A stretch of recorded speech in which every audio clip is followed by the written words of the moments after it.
Okay, so I can't be the only one that's confused by this. Y'all remember in Matthew 19 when Jesus was talking to the rich man and he said, it's easier for a camel to fit through the eye of a needle than it is for a rich person to enter the kingdom of God. Man, when I heard this, especially when I was a kid, I took this verse literally because my interpretation was, if you're rich and greedy, then it's impossible for you to get into heaven. Like impossible. Because it's impossible for a camel to fit through an eye of a needle. Like, are you serious? And why would Jesus pick a camel as an example? Like, why not a giraffe or an elephant? But after some study, of course, I learned that my interpretation of this was way off. But there is a huge revelation in this verse. Like, watch this, watch this, watch this. The eye of the needle was a term that was used back in the day to describe a small doorway within a larger wooden gate, just like many of the gates entering Jerusalem. This is a picture of one, and as you can see, it's a normal sized doorway with a camel standing next to it. Here's the part that's awesome. Jesus wasn't telling the rich man, just because he has wealth, it would be impossible for him to enter the kingdom of God.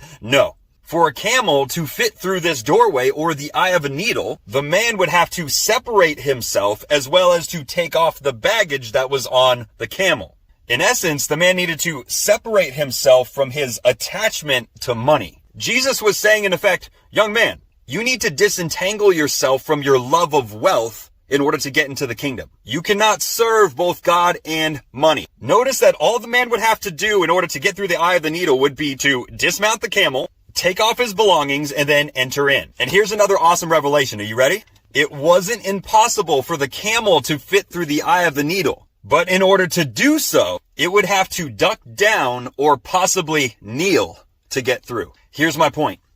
But small is the gate, and narrow is the road that leads to life, and only a few find it. You could still be rich and get into heaven, but it will take a softening of your heart in humility, kneeling to Christ's authority. In order to enter the kingdom of heaven, you have to humble yourself before the Lord, making him first place in your life. Unfortunately, the man in the story wasn't willing to get off his high horse, for a lack of a better phrase. And he actually missed out on what his heart was really longing for. We know that money itself isn't bad, but the love of money is.